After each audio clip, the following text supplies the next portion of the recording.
Welcome everyone. Illustrator class 4 আপনাদের সবাইকে স্বাগতম। আজকের ক্লাসে আমরা ইলিস্ট্রেটর আরও কিছু টুল সম্পর্কে জানবো। তো আমরা প্রথমে ইলিস্ট্রেটরে চলে যাই।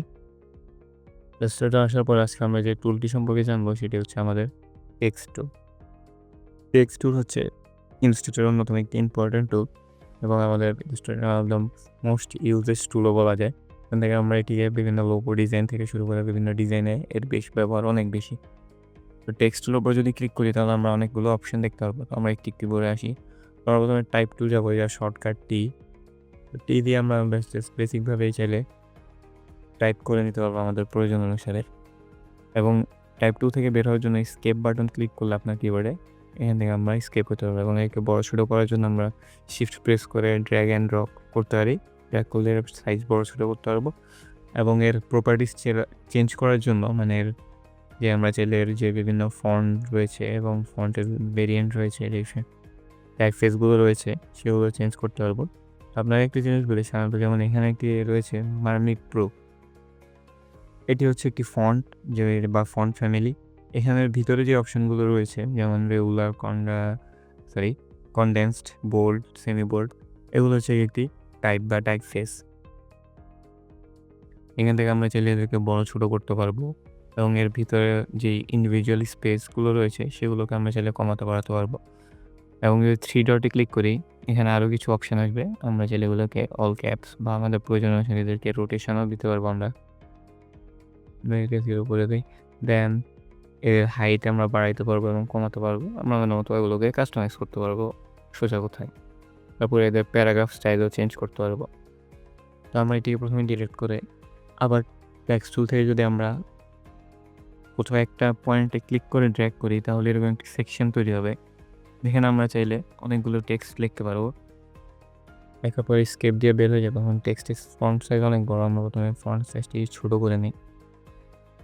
ফন্ট সাইজটি ছোটো করার পরে আমরা ডাবল ক্লিক করলে ওই টেক্সটের ভিতরে যেতে পারবো এবং চাইলে অনেকগুলো টেক্সট নিতে পারবো। তো আমরা প্রথমে এটিকে কপি করার জন্য কন্ট্রোল সি, দেন কন্ট্রোল ভি দিয়ে আমরা আর একটু বড় করে নিই এবং লেখাগুলো একটু হিবিজিবি। তো এখান থেকে আমরা বিভিন্ন এদের প্যারাগ্রাফ স্টাইলস চেঞ্জ করতে পারবো। তো প্রথমে আমরা আমাদের সিলেকশন টুলে যাব, দেন এদিকে সিলেক্ট করা অবস্থায় এখান থেকে চাইলে আমরা এদের প্যারাগ্রাফ স্টাইল চেঞ্জ করতে পারবো।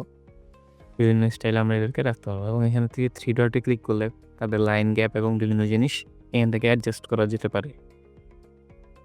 তো আমরা প্রথমে এটিকে ডিলিট করে নিই। তার পরবর্তী যে টুলগুলো রয়েছে যেমন এরিয়া টাইপ টুল। এরিয়া টাইপ টুল দেখানোর জন্য আমরা প্রথমে একটি শেপ নিয়ে নিই। আমরা প্রথমে একটা ইলিপস শেপ নিয়ে নিই। ইলিপস শেপ নেওয়ার পরে আমরা আমাদের টুলটি সিলেক্ট করব এবং এর এরিয়াতে যদি আমরা আসি, দেন কন্ট্রোল প্রেস করে যদি টাইপ করা শুরু করি তখন এটিকে আমরা একটি রাউন্ড অ্যাবাউট টেক্সট হিসেবে ইউজ করতে পারবো।